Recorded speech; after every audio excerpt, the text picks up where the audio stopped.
Iran के supreme leader Ayatollah Khamenei के बाद ईरान के सबसे महत्वपूर्ण नेता अली लारिजानी की मौत के बाद अब क्या? ईरान ने स्पष्ट कर दिया है कि दुनिया हमारा कुछ नहीं बिगाड़ सकती, अमेरिका और इस्राइल हमारा कुछ नहीं बिगाड़ सकती, क्योंकि ईरानी व्यवस्था, ईरानी सिस्टम अंदर से इतना मजबूत है कि किसी एक व्यक्ति के जाने के बाद हम पर कोई असर नहीं पड़ता।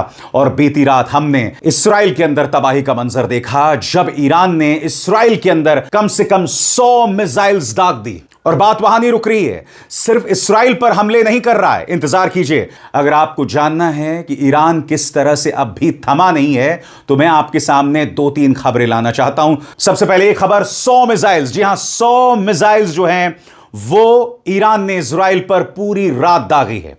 अब आपके सामने इस दूसरी बड़ी खबर पर गौर कीजिए। बगदाद में ग्रीन जोन में आग।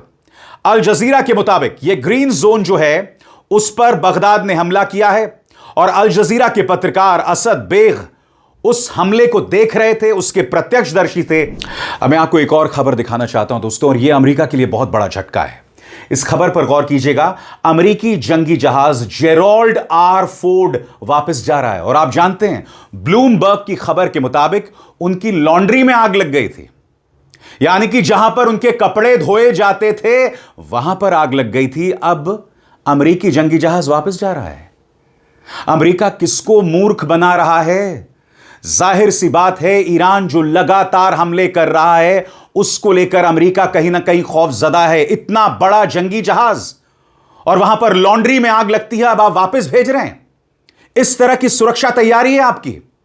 और दूसरी तरफ अमेरिका और इजराइल क्या खतरनाक खेल खेल रहे हैं, मैं आपको बताता हूं। इस खबर पर गौर कीजिएगा। बुशहर न्यूक्लियर प्लांट, क्या आप जानते हैं अमेरिका ने वहां पर हमला किया है?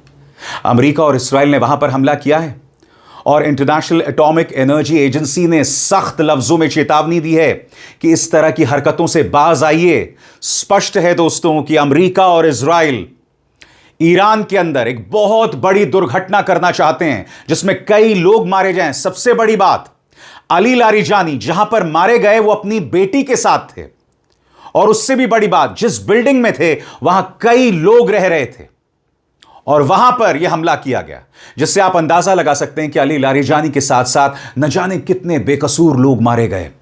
अमेरिका और इस्राइल को इसकी बिल्कुल भी परवाह नहीं है।